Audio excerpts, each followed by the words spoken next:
There's a place in London where the dead don't rest, where shadows move without wind, where whispers rise from cracked tombs. This isn't Bram Stoker. This isn't fiction. This is the true story of the Highgate vampire.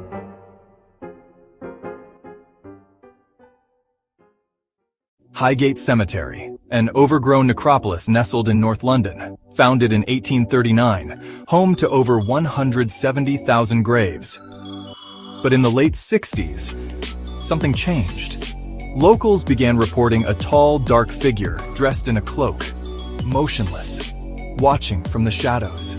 Teenagers dared each other to enter after dark. They returned pale, shaken. Some refused to speak. One girl claimed she felt hypnotized, drawn toward a crypt where the air smelled like rotting roses. One man swore he saw red eyes glowing in the dark, hovering 10 feet above the ground. Reports spread quietly at first, then like a stain in the fog. The figure remained unseen by day, but on foggy nights the stories grew teeth. People whispered. They avoided the eastern catacombs. Fear settled like dew. Narrator, March 13, 1970. The Hampstead and Highgate Express ran a story. Does a vampire walk in Highgate? Narrator, the article exploded. Paranormal investigators, occultists, amateur vampire hunters. Narrator, David Farrant, a self-proclaimed psychic who said he'd seen the creature. Narrator, Sean Manchester, a fringe bishop who called it a medieval nobleman practicing black magic. Narrator, they both wanted to destroy it. They both hated each other. What followed was not a ghost hunt, but a media war. Narrator, interviews, TV appearances, dueling newspaper columns, all over a creature that may not exist.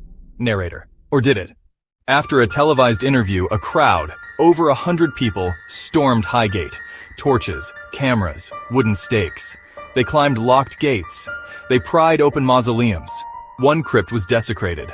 Another grave was opened, but the coffin was empty. A few nights later, police found a headless corpse in another tomb.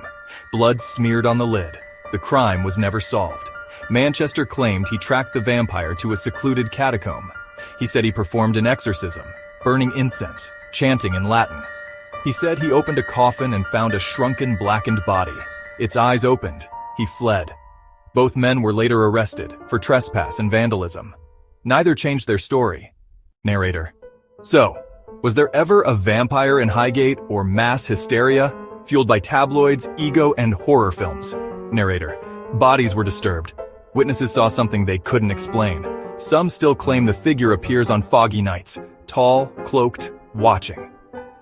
Narrator, you've been listening to the Toaster Cult podcast. New faceless transmissions every week.